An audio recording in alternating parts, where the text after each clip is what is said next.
নামজারির সমস্যা সমাধান কিংবা নিরসনে ভূমি মন্ত্রণালয় থেকে দেয়া হলো দারুণ দুইটি সুখবর। এই দুইটি সুখবর বাস্তবায়নের মাধ্যমে ভূমির নামজারি সংক্রান্ত যে জটিলতাগুলো ছিল কিংবা ভূমি মালিকরা নানান সময়ে যে হয়রানির শিকার হইতেন এগুলো চিরতরে বন্ধ হয়ে যাবে এবং খুব সহজেই যে কোনো ব্যক্তি তার ওয়ারিশান সম্পত্তি কিংবা ক্রয়কৃত জমির অনুকূলে নিজের নামে খতিয়ান সংশোধন করতে পারবেন নামজারির মাধ্যমে।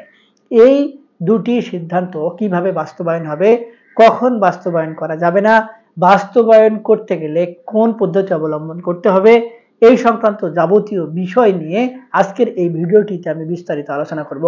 তো ভিডিওটি অত্যন্ত গুরুত্বপূর্ণ হতে চলেছে, তাই ভিডিওটি না টেনে সম্পূর্ণটি মনোযোগ সহকারে দেখার আমন্ত্রণ রইল। আর ভিডিওটি দেখার পর যদি ভালো লেগে থাকে, আরো কোনো ধরনের ভিডিও দেখার আগ্রহ জন্মায়, তাহলে আমাদের চ্যানেলটি সাবস্ক্রাইব করে রাখতে পারেন এবং ভিডিও আপলোড দেওয়ার সাথে সাথে নোটিফিকেশন পেতে পাশে থাকা বেল আইকনটি চেপে দিয়ে রাখবেন। যে কোনো জমির কোনো ব্যক্তি যদি নতুনভাবে মালিকানা প্রতিষ্ঠিত করে কিংবা মালিকানা অর্জন করে, তাহলে সেই সকল ব্যক্তিকে যেরকম সম্পত্তি হস্তান্তরযোগ্য দলিল তৈরি করতে হয়, ঠিক সেম সেই দলিলগুলোর বলে পরবর্তীতে নাম জারি করে খতিয়ান সংশোধন করতে হয় এবং তারপরেই তিনি সেই সকল সম্পত্তি, তার যে মালিকানাটুকু অর্জন হয়েছে সেইটুকু সম্পত্তিতে নিজের নামে হোল্ডিং নাম্বার খুলতে পারবেন।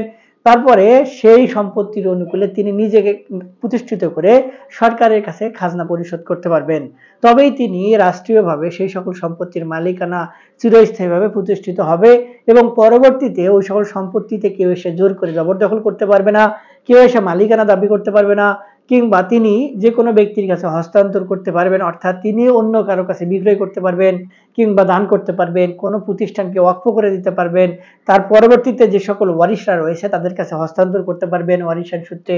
এই কাজগুলো করা যায় এবং এই কাজগুলো যদি কোনোভাবে নামজারি না হয় তাহলে কোনোভাবেই সম্ভব নয়। অর্থাৎ নদীর এপার এবং ওপার, দুই পাড়ের মাঝখানে যে সেতু বন্ধন এবং যে সেতু দিয়ে এপার থেকে ওপারে সহজে যাতায়াত করা যায় সেই মাধ্যমটি হচ্ছে নামজারি।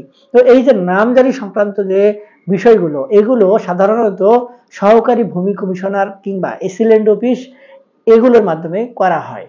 আপনার নামজারি করার জন্য সরকার নির্ধারিত 1170 টাকা ফি নির্ধারণ করা হয়েছে।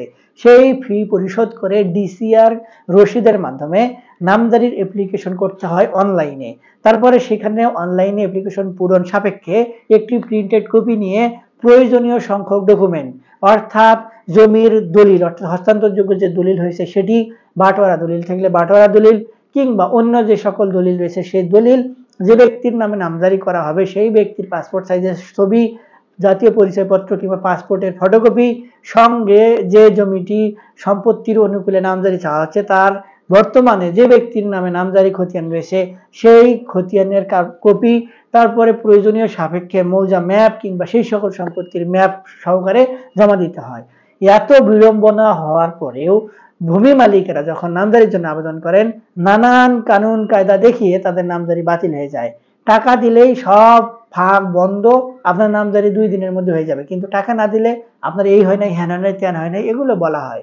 তো এই যে বিষয়, এই বিষয়গুলো ছাড়াও আরেকটি গুরুত্বপূর্ণ বিষয় রয়েছে, যে বিষয়টি হচ্ছে ওয়ারিশান সম্পত্তির ক্ষেত্রে নামজারি করতে গিয়ে ভূমি মালিকদেরকে সীমাহীন দুর্নীতির মধ্যে পড়তে হতো এবং এ সময় যে মেইন কারণগুলো দাঁড়াতো সেটি হচ্ছে নিজেদের ওয়ারিশদের মধ্যে ঠিকঠাক ভাবে আপোষে বন্টন দলিল করা হতো না। এবং কেন করা হতো না এবং সেই না করার পেছনের কারণ দেখিয়ে যেহেতু এই নামজারি বাতিল করা হতো সেহেতু আইন থাকা প্রয়োজন। এই আইনটি হচ্ছে ভূমি অধিগ্রহণ এবং প্রজাস্বত্ব আইনের 143-এর গ ধারা।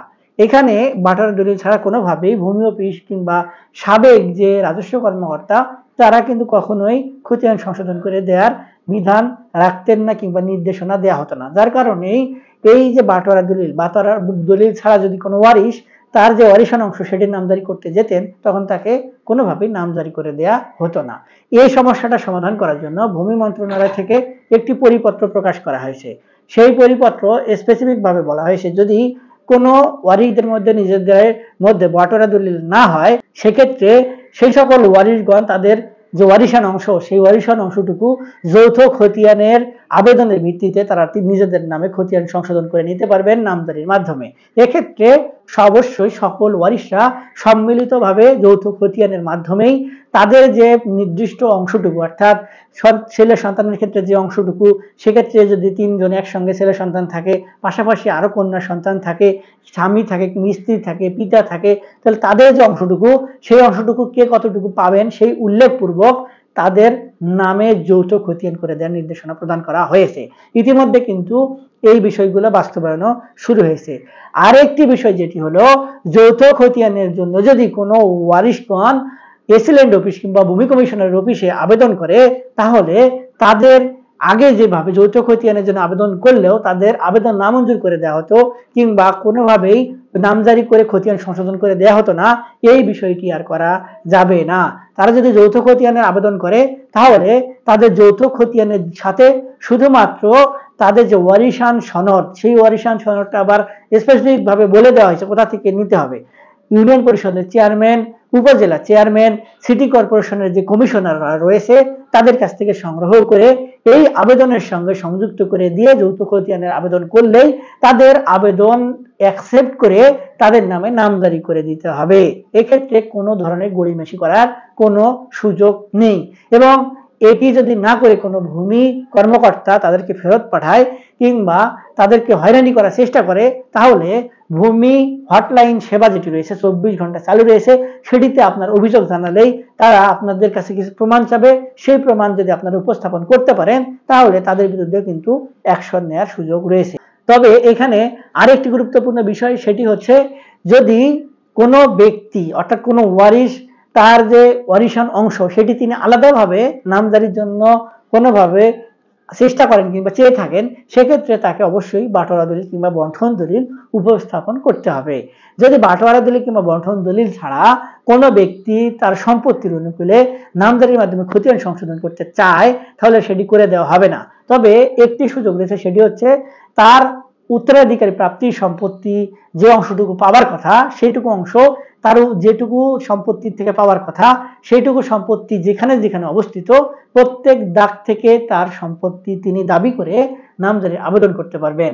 এক্ষেত্রে তিনি তার মোট ওয়ারিশান অংশটি যেটুকু পাওয়ার কথা, সেইটুকু অংশ কোনোভাবেই এক জায়গায় একত্রে নামজারি করে নেওয়ার জন্য কোনোভাবেই আবেদন করতে পারবেন না, কিংবা আবেদন করলেও সেটি নামঞ্জুর হবে। আরেকটি বিষয় সেটি হলো যে সম্পত্তির অনুকূলে যদি কোনো ব্যক্তি এক জায়গায় কোথাও সম্পত্তির নামজারি করে নিতে চায়, তাহলে সেক্ষেত্রে বাটোয়ারা দলিল যদিও না থাকে, সেক্ষেত্রে ওই সকল ব্যক্তি অর্থাৎ যে সকল অন্য ওয়ারিশরা রয়েছে তারা যদি সরাসরি রেজিস্ট্রেশন অফিসে উপস্থিত থেকে না দাবি দলিল তৈরি করে দেয়, তাহলে সেই ক্ষেত্রে যে ওয়ারিশ শুধুমাত্র তার অংশটুকু এক দাগে নামজারি করে নিতে চায় তিনি সেটি পারবেন, এবং সেক্ষেত্রে সহকারী ভূমি কমিশনার হয়তো পরবর্তী পদক্ষেপ নেওয়ার নির্দেশনা প্রদান করবেন। তো ভিউয়ার্স, যে দুটি পদক্ষেপের কথা সর্বপ্রথম বলেছিলাম, অর্থাৎ যৌথ খতিয়ান যেভাবে আবেদন করবেন এবং সেইভাবে আবেদন করলে আপনারা নামজারি পাবেন, এবং নামজারির জন্য যদি কোনো ব্যক্তি যৌথভাবে আবেদন করে তাদের আবেদন কোনোভাবে আর নামঞ্জুর করা যাবে না, এই বিষয়টি স্পষ্টকরণ করা হয়েছে ভূমি মন্ত্রণালয়ের একটি পরিপত্র প্রকাশের মাধ্যমে। এবং সেই পরিপত্রটা অলরেডি সারা বাংলাদেশের সকল ভূমি অফিসার, সকল ভূমি মালিকের কাছে পৌঁছে গেছে। তারপরেও অনেকেই হয়তো এই বিষয়গুলো বোঝার কথা না, তারপরেও এই সকল বিষয় নিয়ে হয়তো অনেকের আরো কোনো কিছু জানার আগ্রহ থাকতে পারে, তাই এই বিষয়গুলো নিয়ে এই ভিডিওটি বানানোর চেষ্টা করেছি। আরো যদি অনেক কিছু জানার থাকে কিংবা বোঝার থাকে, তাহলে একজন ভালো সিভিল আইনজীবীর পরামর্শ গ্রহণ করবেন, কিংবা ইন্টারনেটে সার্চ দিয়ে আপনার বিষয়গুলো সম্পর্কে সঠিক ধারণা আরোহণ করতে পারেন। আর যদি আমাদের থেকে কিছু জানতে চান, তাহলে আমাদের ভিডিও নিচে কমেন্ট বক্সে এসে সেখানে কমেন্ট করবেন, আমরা আপনাদের সহযোগিতা করার চেষ্টা করব। আজকে এ পর্যন্তই, দেখা হবে সামনে নতুন কোনো ভিডিওতে। ততদিন পর্যন্ত ভালো থাকবেন, ধন্যবাদ।